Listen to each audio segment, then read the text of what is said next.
Today, Sade is remembered as one of the smoothest voices in music, but what many people don't realize is that she spent most of her career running away from fame. While other artists chased the spotlight, she only shared music when she felt it mattered. This is the story of Sade Adu. She was born in 1959 in Ibadan, Nigeria, to a Nigerian father and an English mother, but her life changed early. She was 4 years old, her parents separated, and she moved to England with her mother and brother, growing up in Essex. Her childhood was far from the glamour people later associated with her. She grew up shy, observant, and deeply creative, often sketching designs and dreaming about fashion. Music wasn't her first ambition at all. Sade studied fashion design at St. Martin's School of Art in London, one of the most respected art schools in Europe. After graduating, she worked designing menswear and even opened a small clothing label with friends. Singing started almost accidentally.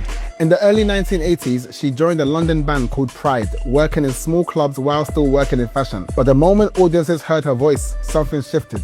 It was calm, restrained, almost hypnotic, the opposite of the dramatic pop vocals dominating the charts at the time. Eventually, the band reorganized around her and simply called themselves Sade. Then came the moment that changed everything. In 1984, they released their debut album, Diamond Life. It didn't just succeed, it rewrote expectations. The album sold over 6 million copies worldwide and became one of the fastest selling debut albums in British history. Songs like Smooth Operator turned Sade into a global icon almost overnight. But something unusual happened. Instead of chasing fame harder, she stepped back.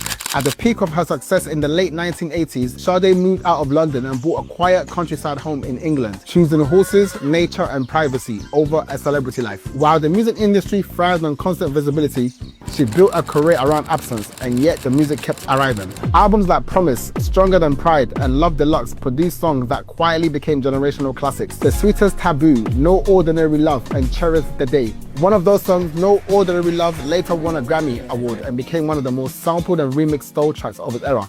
But perhaps the most remarkable thing about Sade wasn't the music, it was her loyalty. The band that formed around her in the early 1980s, Stuart Matthewman, Andrew Hale and Paul Denman, has remained together for more than 40 years, recording and touring as the same group. In an industry famous for breakups, lawsuits and egos, Sade stayed a unit. Then she disappeared again. After the album Lovers Rock in 2000, Sade stepped away from music for nearly a decade, focusing on raising her daughter and living a private life away from cameras. Most artists would lose momentum after a silence like that. But when Sade returned in 2010 with her album Soldier of Love, it debuted #1 on the Billboard charts in the United States, a rare feat for an artist who had been gone for 10 years. By then, her voice had already traveled across generations. Hip-hop artists sampled her, R&B singers studied her restraint, entire playlists were built around the mood she created. Over time, Sade sold more than 75 million records worldwide, becoming one of the most successful British artists in history. And yet, for someone so globally recognized, she remained almost invisible. Few interviews, rare public appearances, long silences between albums. Her mystique wasn't manufactured, it was protected. Today, Sade Adu represents something rare in modern culture, proof that an artist can move the world without constantly shouting for its attention. Her voice became timeless, not because she chased the moment, but because she refused to. So here's the real question. Did Sade become legendary because she mastered fame, or because she understood that true power comes from stepping away from it? And as always, let me know your thoughts in the comments below.